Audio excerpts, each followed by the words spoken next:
ओम नमः सिद्धिभ्यं। नमो अरिहन्ताणं, नमो सिद्धाणं, नमो आयर्याणं, नमो वज्रायाणं, नमो लोई सव्यसाहोणम्।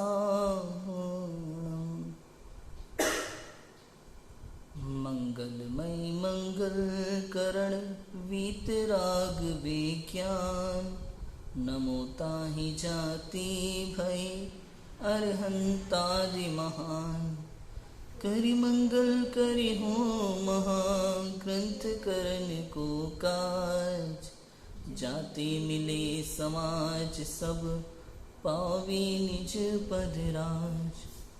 मिथ्या भाव अभाव ते जो प्रगटे निज भाव, सोचैवंत रहो सदा यही मोक्ष उपाय। आचार्य कल्प पंडित टोडरमल जी द्वारा विरचित यह मोक्ष मार्ग प्रकाशक ग्रंथ है। दूसरा अधिकार हमारा चल रहा है संसार अवस्था का स्वरूप। पहले अधिकार में पंडित जी ने मंगलाचरण में वीतराग विज्ञान को नमस्कार किया, जिससे अरहंतादिक महान हुए हैं, स्तुति योग्य पूजन योग्य हुए हैं। ऐसे उस वीतराग विज्ञान को नमन करके पंच परमेष्टि का स्वरूप और 24 तीर्थंकर 20 तीर्थंकर जिनवाणी को भी नमस्कार किया, और वक्ता का स्वरूप, श्रोता का स्वरूप और ग्रंथ की प्रमाणिकता, असत्य रचना का प्रतिषेध इत्यादि विषय लिख करके दूसरे अधिकार में संसार अवस्था के स्वरूप की चर्चा यहाँ की गई है कि किस प्रकार कोई रोगी जीव है, उसे वैद्य सबसे पहले रोग का निदान बताता है कि आपको किस कारण से रोग हुआ, समस्या क्या है आपको। अब किस कारण से रोग हुआ ये बताने के बाद में उससे कैसी कैसी अवस्था होती है रोगी की वो बताता है। उसके बाद उस रोग को दूर करने का उपाय बताता है।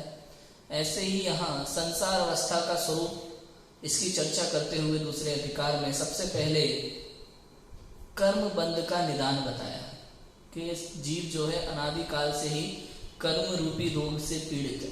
संसार में कहने में आता है ना, व्यवहार से कर्म के कारण भटक रहा है, क्योंकि जब भी इस जीव की भूल होती है, अनादि काल से स्वयं के स्वरूप को भूला हुआ है और मोह के कारण से रागादिक जीव के अंदर में उत्पन्न होते हैं, और भाव कर्म से द्रव्य कर्म, द्रव्य कर्म से भाव कर्म की प्रवृत्ति इस जीव की संसार में चलती रहती है।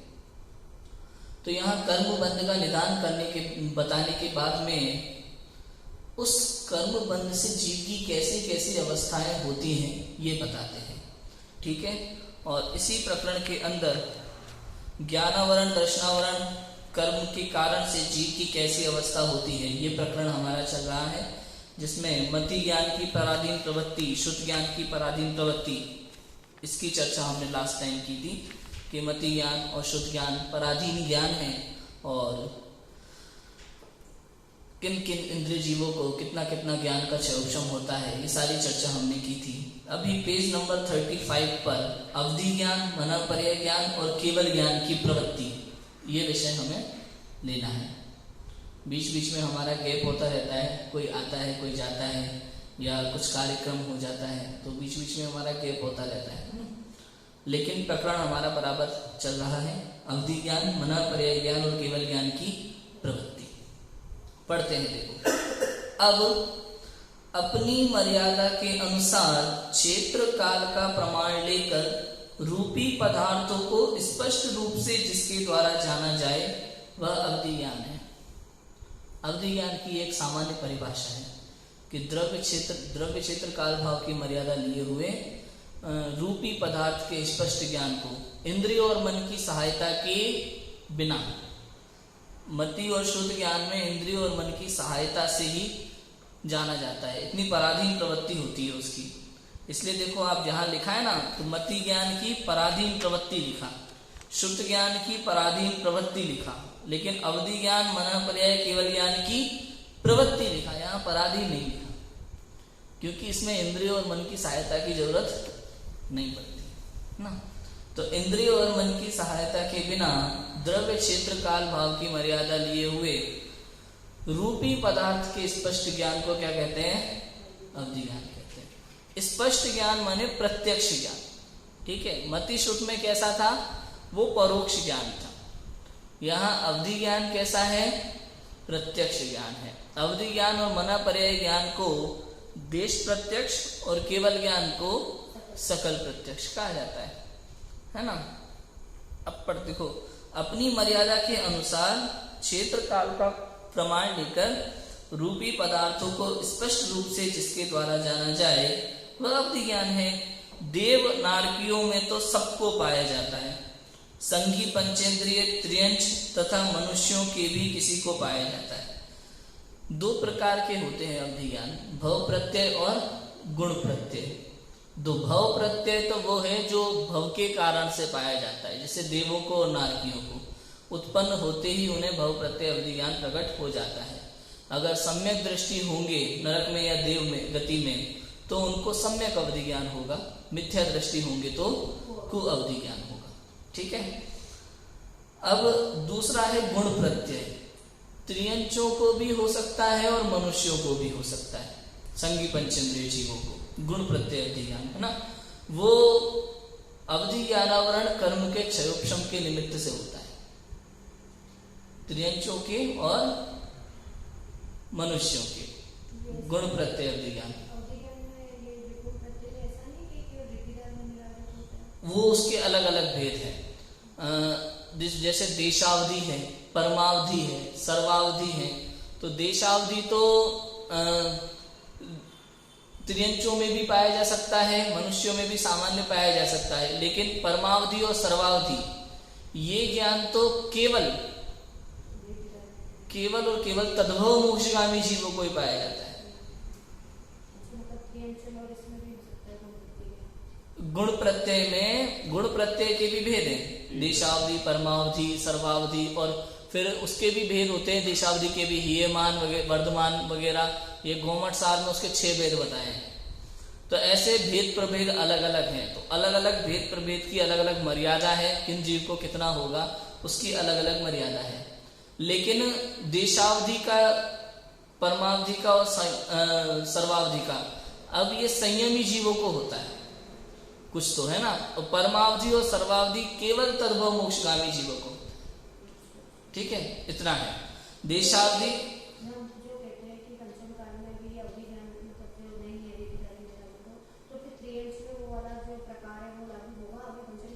नहीं होगा, त्रियंचों को पंचम काल में नहीं है, बिल्कुल नहीं है ना।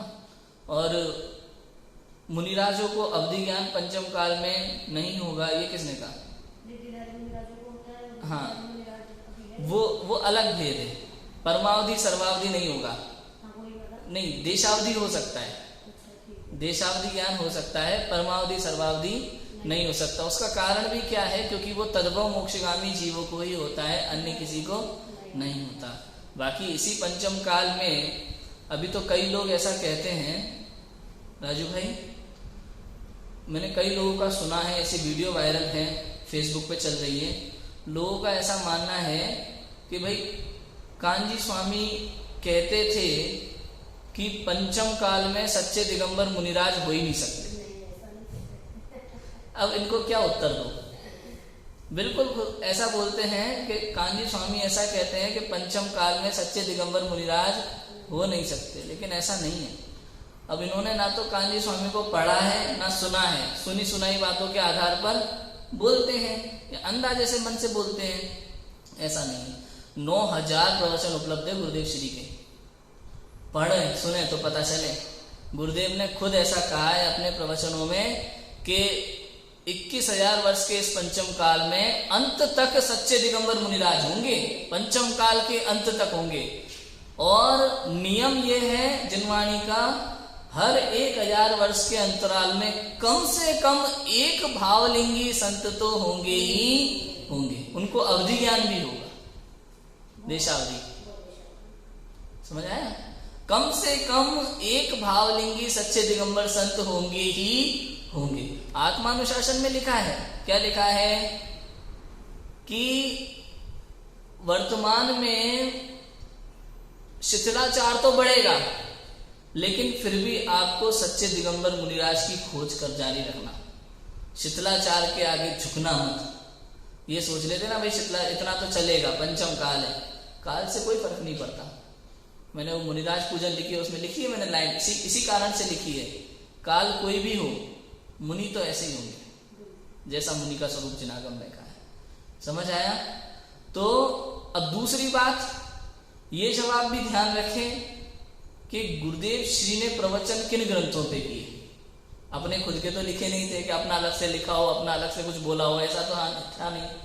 किन ग्रंथों पे प्रवचन किए? समय सार, प्रवचन सार, नियम सार, पंचाष्टिकाय, अष्टपाहुड़, योग सार, छह डाला, मोक्ष मार्ग प्रकाशक, पुरुषार्थ सिद्धि उपाय, ऐसे ऐसे ग्रंथों में प्रवचन किए। अब ये जो समय सार, प्रवचन सार ग्रंथ है, योग सार ग्रंथ है, परमात्मा प्रकाश ग्रंथ है, ये सब ग्रंथ, पुरुषार्थ सिद्धि उपाय, ये सब ग्रंथ कौन से मुनिराजों ने लिखे? पंचम काल में उत्पन्न हुए मुनिराजों ने लिखे या चतुर्थ काल में उत्पन्न हुए मुनिराजों? तो कोई कैसे कह सकता है कि पंचम काल में सच्चे दिगंबर मुनिराज नहीं हो सकते, ऐसा कांजी स्वामी कहते हैं। ऐसा बोलने वाला झूठ कहता है। क्यों? क्योंकि प्रत्यक्ष सिद्ध है कि भाई जिस व्यक्ति ने उन मुनिराजों की महिमा गाई हो, उन मुनिराजों के ग्रंथों पर ही पूरा जीवन प्रवचन किया हो, उन्हीं मुनिराजों के ग्रंथों का पूरा जीवन भाव हृदय से स्वाध्याय किया हो, और कोई व्यक्ति कहे कि वो उन व्यक्ति को सच्चा दिगंबर मुनि नहीं मानता, तो ये तो बात झूठी है। समझ में? इसलिए कभी भी सत्य बोलने से पहले सत्य को समझना आवश्यक है। बोलने से पहले पूरी जानकारी होना अति आवश्यक है। ये तो बीच में प्रकरण आया तो मैंने बोल दिया, बहुत जरूरी है समझना। ठीक है, तो पंचम काल में अवधि ज्ञान हो सकता है कि नहीं? देशावधि वाला। परमावधि सर्वावधि नहीं हो सकता, क्योंकि मोक्ष के दरवाजे बंद है और वो केवल तद्भव मोक्षगामी जीवों को ही होता है। ठीक है, तो इस तरह से है। देखो, देव नारकियों में तो सबको पाया जाता है कौन सा? भव प्रत्यय अवधि ज्ञान। संगी पंचेंद्रिय में त्रियंच तथा मनुष्यों के भी किसी को पाया जाता है, और संयमी जीवों को पाया जाता है। संयम के कारण से प्रकट होता है, व्रत तप संयम आदि के कारण से वो उनको प्रकट होता है देशावधि ना। और असंगी पर्यंत जीवों के ये होता ही नहीं है। सो यह भी शरीरादिक पुद्गलों की आधीन है। ये शरीरादिक पुद्गलों के आधीन है, क्योंकि शरीर तब है, नहीं तो नहीं है। अवधि ज्ञान है ना, और रूपी पदार्थ को ही जानता है। अवधि के 3 भेद हैं, देशावधि, परमावधि, सर्वावधि, जिनकी चर्चा हमने करी दी है। इनमें थोड़े क्षेत्र काल की मर्यादा लेकर किंचित मात्र रूपी पदार्थों को जानने वाला देशावधि है, सो ही किसी जीव के होता है। ठीक है ना, ये जो अपन ने कहा त्रियंच और मनुष्य में से ये सो ही किसी जीव के होता है। तथा परमावधि, सर्वावधि और मना पर्याय ये ज्ञान मोक्ष मार्ग में प्रकट होते हैं। मोक्ष मार्ग में प्रकट होते हैं, केवल ज्ञान मोक्ष रूप है, इसलिए इस अनादि संसार अवस्था में इनका सद्भाव ही नहीं है। देखो, अनादि संसार अवस्था में इनका सद्भाव नहीं है, केवल ज्ञान। अर्थात यहाँ पे ये कह रहे हैं कि क्योंकि संसार अवस्था का स्वरूप पढ़ रहे हैं ना अपन दूसरे अधिकार में, तो श्रुत ज्ञान की प्रवृत्ति की चर्चा की, मति ज्ञान की पराधीन प्रवृत्ति की चर्चा की, अवधि ज्ञान, मना पर्याय ज्ञान, केवल ज्ञान की प्रवृत्ति यहाँ लिखी है। तो अवधि मना पर्याय ज्ञान की बात तो कर ली, लेकिन केवल ज्ञान की बात तो बिल्कुल कह दिया कि केवल ज्ञान मोक्ष रूप है, इसलिए इस संसार अवस्था में इनका सद्भाव नहीं है, इसलिए संसार अवस्था के स्वरूप के प्रकरण में इसकी चर्चा करनी नहीं। ठीक है, इतना क्लियर है? तो ऐसा है। परमावधि, सर्वावधि, जैसा कि मैंने कहा कि तद्भव मोक्षगामी जीवों को ही प्रकट होते हैं ना। मना पर्याय ज्ञान आप जानते हैं, मना पर्याय ज्ञान इंद्रिय और मन की सहायता के बिना, ये भी द्रव्य क्षेत्र काल भाव की मर्यादा लिए हुए, दूसरे के मन में स्थित रूपी पदार्थ के स्पष्ट ज्ञान को मना पर्याय ज्ञान कहते हैं। इसके भी 2 भेद हैं, ऋजुमति और विपुलमति। ऋजुमति क्या होता है कि किसी दूसरे के मन में स्थित जो सामान्य विचार होते हैं ना, उनको जान लेता है। और विपुलमति जो होता है, वो जटिल भाव जो होता है मन में स्थित, उसको जानता है। अब ये जो विचार भाव, ये क्या है? ये क्या है? ये भी पुद्गल है। मन में स्थित जो विचार है ना, शब्द रूपी विचार अपन बोल नहीं रहे, लेकिन मन में चल रहा है ना, मन में शब्द रूपी विचार, वो भी क्या है? पुद्गल है। तो उस पुद्गल, और इसमें लिखा है परिभाषा में क्या कि रूपी पदार्थ, दूसरे के मन में स्थित रूपी पदार्थ के स्पष्ट ज्ञान को मनः पर्याय ज्ञान कहते हैं। इसलिए वो भी उद्गल है, रूपी है, इसलिए उसको भी जानने में आ सकता है मनः पर्याय ज्ञान के द्वारा। क्लियर है इतना? एक समझने की चीज देखो, अब संसारी जीव को आत्मानुभव होगा तो किस किस ज्ञान के द्वारा हो सकता है, सोचो जरा। आत्मानुभव के लिए आपको कौन कौन से ज्ञान चाहिए? शुद्ध ज्ञान चाहिए। हाँ, केवल अवधि ज्ञान मनः पर्याय ज्ञान के द्वारा नहीं हो सकता। क्यों नहीं हो सकता? अवधि ज्ञान मनः पर्याय ज्ञान के द्वारा आत्मानुभव क्यों नहीं हो सकता? चलो, अरे परिभाषा में लिखा ना, रूपी पदार्थ, केवल रूपी पदार्थ का ही ज्ञान कर सकते हैं अवधि मनः पर्याय ज्ञान से, इसलिए वो हमारे आत्मज्ञान में कोई काम का नहीं है। मतलब इसकी कोई वैल्यू नहीं है हमारे लिए। लोग सोचते हैं अवधि ज्ञान मनः पर्याय ज्ञान बड़ी अच्छी चीज होगी, कोई मतलब का नहीं है। दूसरी चीजें जानने के लिए ठीक है, अपने को जानने के लिए, आत्मा को जानने के लिए, स्वयं को जानने के लिए इसका कोई काम नहीं। शुद्ध ज्ञान, मति ज्ञान तो देखो शुद्ध ज्ञान के पहले होने वाला सामान्य है ना, दर्शन होता है, सामान्य ज्ञान होता है, और उसमें विशेष जो होता है वो शुद्ध ज्ञान होता है। तो आत्मा इतना तो मति ज्ञान है। अब शुद्ध ज्ञान, अब जो आत्मा कैसा है, वो एक अखंड शुद्ध आत्मा का जो अनुभव होगा ना, वो शुद्ध ज्ञान में जब चिंतन चलेगा शुद्ध ज्ञान में, मन में विकल्प चलेंगे, तो उस विकल्प दशा से जब चिंतन करते करते निर्विकल्प दशा होगी, तब वो आत्मानुभव होता है। लेकिन उस आत्मानुभव में भी शुद्ध ज्ञान या मन के द्वारा हुआ, इंद्रियों और मन के द्वारा हुआ, ये व्यवहार से ही कहने में आता है, क्योंकि बैकग्राउंड में उसकी प्रोसेस है ना, इसलिए कहने में आता है कि भाई शुद्ध ज्ञान के द्वारा हुआ। वास्तव में तो ज्ञान के द्वारा ही होता है। ठीक है ना, इतना है। क्लियर है आत्मानुभव? चलो, इस प्रकार तो ज्ञान की प्रवृत्ति पाई जाती है। चक्षु, अचक्षु, अवधि, केवल दर्शन की प्रवृत्ति, चारों दर्शन ले लिए एक पैरा में। यहाँ पे देखो, अब इंद्रिय तथा मन को स्पर्शादिक विषयों का संबंध होने से प्रथम काल में मति ज्ञान से पूर्व जो सत्ता मात्र अवलोकन रूप प्रतिभास होता है, उसका नाम चक्षु दर्शन है तथा अचक्षु दर्शन है। वहां नेत्र इंद्रिय द्वारा इस दर्शन होने का नाम तो चक्षु दर्शन है, वह चौइंद्रिय पंचेंद्रिय जीवों को होता है। स्पर्श, रसना, घ्राण, श्रोत्र, इन चार इंद्रियों और मन के द्वारा जो दर्शन होता है, उसका नाम अचक्षु दर्शन है। वह यथा योग्य एक इंद्रियादिक जीवों को होता है। दर्शन क्या है? सामान्य प्रतिभास या सामान्य अवलोकन का नाम दर्शन है। ज्ञान के पूर्व क्षयोपशम लगा लो, क्षयोपशम ज्ञान के पूर्व जो सामान्य प्रतिभास या सामान्य अवलोकन होता है, उसका नाम क्या है? दर्शन। क्योंकि केवल ज्ञान में तो साथ साथ होता है, केवल दर्शन केवल ज्ञान दोनों साथ साथ होते हैं, उसमें पहले बात का सिस्टम नहीं है, इसलिए मैंने क्षयोपशम शब्द जोड़ दिया। क्षयोपशम ज्ञान के पूर्व जो सामान्य अवलोकन या सामान्य प्रतिभास होता है, उसका नाम क्या है? दर्शन है। दर्शन चार प्रकार, चक्षु, अचक्षु, अवधि और केवल। चक्षु दर्शन कौन सा? जो चक्षु इंद्रिय की सहायता से है ना। तो चक्षु इंद्रिय तो या तो चार इंद्रिय जीव के है या पंच इंद्रिय जीव के। इससे पहले तो चक्षु इंद्रिय है ही नहीं, तो उनके ये चक्षु दर्शन पाया ही नहीं जाता। अचक्षु दर्शन क्या होता है? बाकी की इंद्रिय और मन की सहायता से होने वाले सामान्य प्रतिभास का नाम है ना। तो एक इंद्रिय आदि जीव जिनके स्पर्शन अकेला है, स्पर्शन रसना है, स्पर्शन रसना घ्राण है, उनको अपनी अपनी योग्यता के अनुसार अपने अपने इस दर्शनावरण क्षयोपशम के अनुसार जो पाया जाता है, उनको वैसी प्रवृत्ति पाई जाती है ना। लिखा है कि यथा योग्य एक इंद्रियादि जीवों को होता है अपनी अपनी शक्ति के अनुसार। अब अवधि के विषयों का संबंध होने पर अवधि ज्ञान के पूर्व जो सत्ता मात्र अवलोकन रूप प्रतिभास होता है, उसका नाम अवधि दर्शन है। यह जिनके अवधि ज्ञान संभव है उन्हीं को होता है। क्लियर है ना? अवधि ज्ञान है तो उसके पहले होने वाला सामान्य प्रतिभास अवधि दर्शन है। जो अवधि ज्ञानी है उन्हीं को होता है, अन्य किसी को नहीं होता। ये चक्षु अचक्षु अवधि दर्शन है। सो मति ज्ञान व अवधि ज्ञान वत पराधीन जानना तथा केवल दर्शन मोक्ष स्वरूप है, उसका यहाँ सद्भाव ही नहीं है। ठीक है, केवल ज्ञान की हमें चर्चा नहीं करनी क्योंकि संसार अवस्था का प्रकरण चल रहा है। और चक्षु अचक्षु अवधि दर्शन है, सो मति ज्ञान व अवधि ज्ञान व पराधीन ज्ञान, मतलब इनकी प्रवृत्ति भी पराधीन प्रवृत्ति है।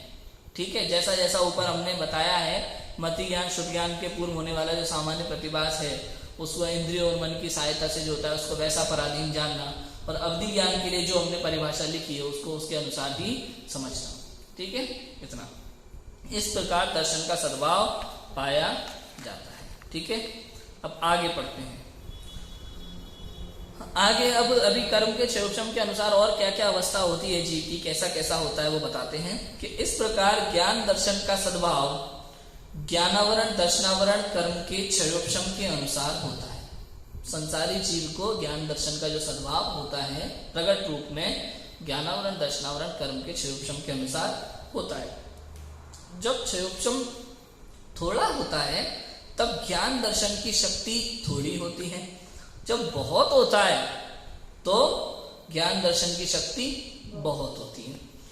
क्षयोक्षम से शक्ति तो ऐसी बनी रहती है, परंतु परिणमन द्वारा एक जीव को एक काल में एक विषय का ही देखना और जानना होता है। ठीक है भैया, संसार अवस्था में जो छद्मस्त जीव हैं उसको उसका उपयोग एक समय में एक ही जगह लगता है, या तो वो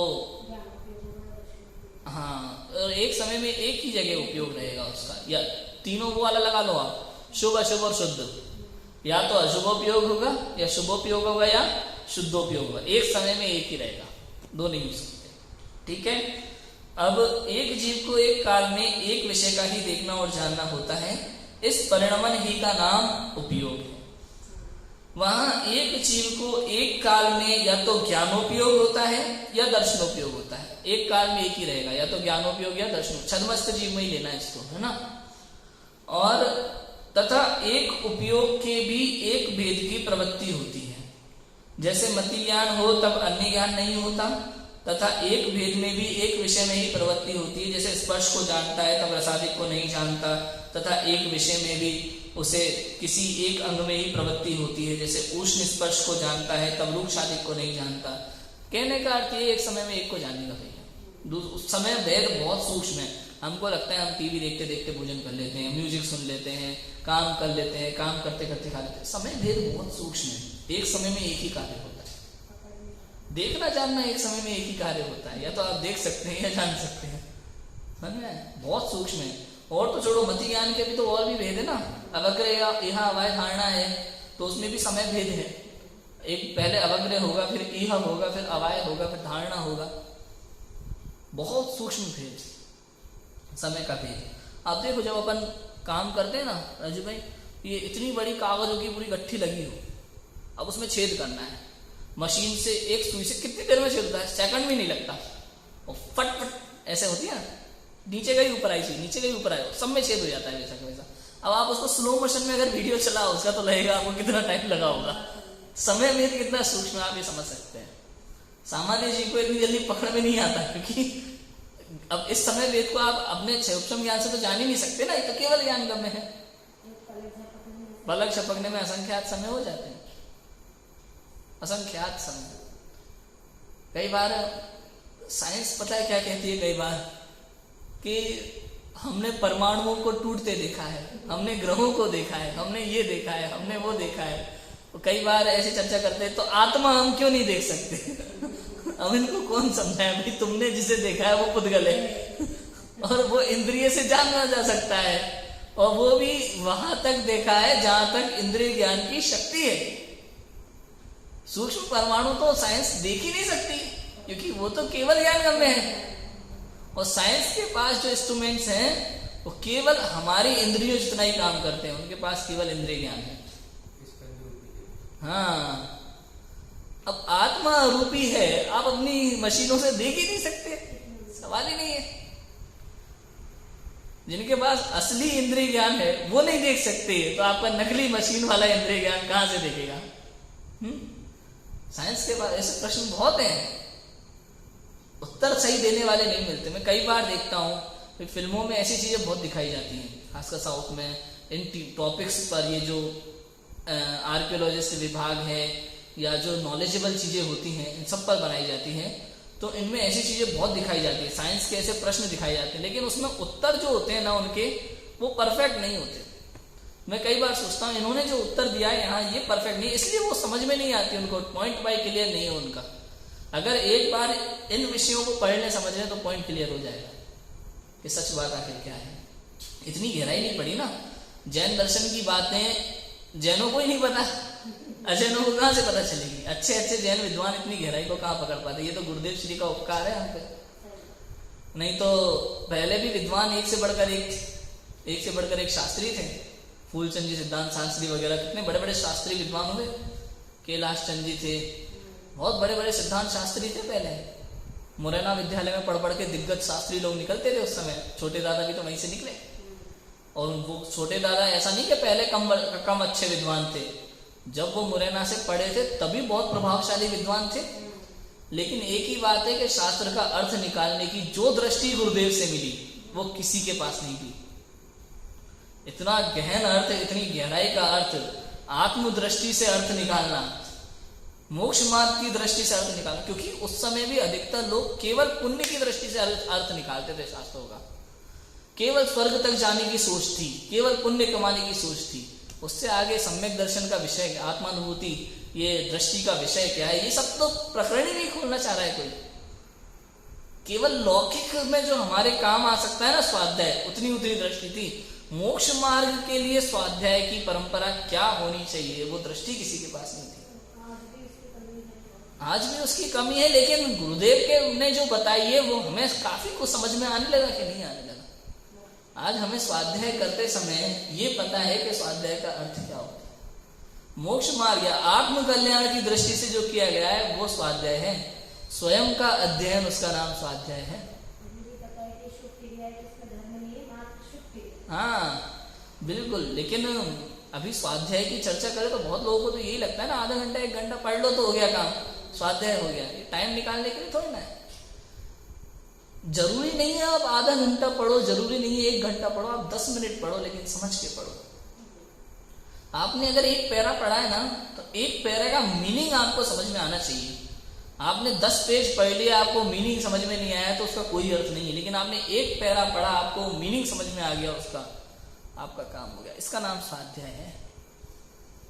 और 1 पैरा जिसका अर्थ समझ में आता है ना, वो आगे पढ़ना शुरू कर रखता है, चालू रखता है, छोड़ता नहीं है फिर वो बीच बीच में, क्योंकि आनंद आ रहा है ना। जिसको समझ में नहीं आता ना वही 1 पैरा पढ़ के निकल जाता है, जिसको समझ में आने लगता है ना वो पूरा पढ़ता है अच्छे से।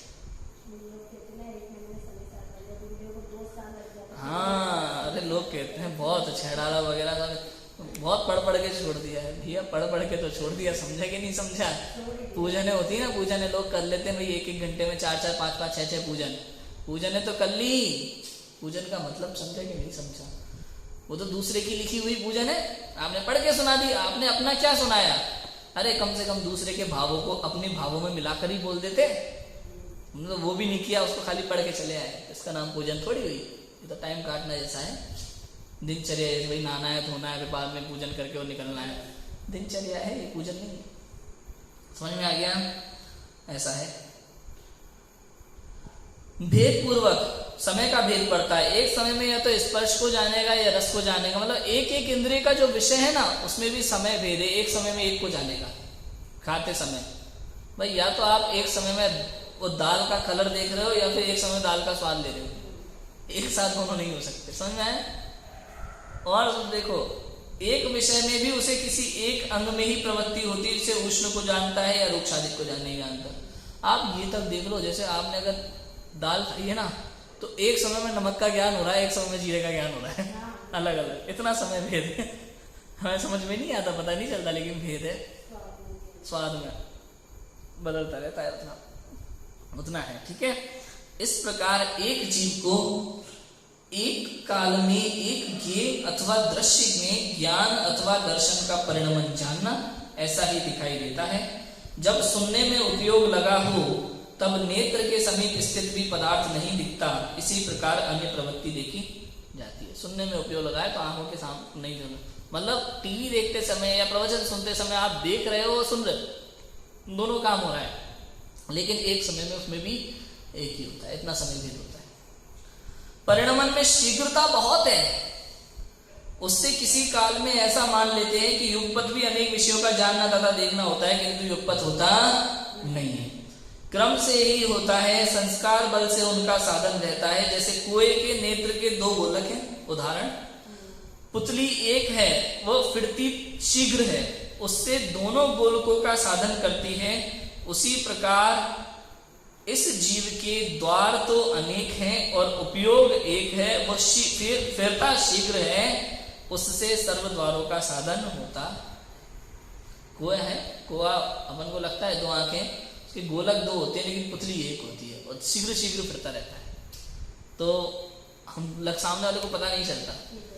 ऐसे ही यहाँ द्वार तो एक है ना, तो क्या होता है, उपयोग एक है, वो फिरता शीघ्र है, द्वार अनेक है, आंख है, नाक है, कान है, द्वार तो अनेक है लेकिन उपयोग एक है, लेकिन सब में बहुत स्पीड से जाता है, स्पीड से काम करता है, पता नहीं चलता, हमें समझ में नहीं आता। लेकिन केवल ज्ञान गम्य है, वहां सब पता चलता है। ऐसा कुछ भी नहीं है वहां पता ना चले, वहां कुछ भी ज्ञान से बाहर नहीं है, हमें समझ में नहीं आता, बस इतना है।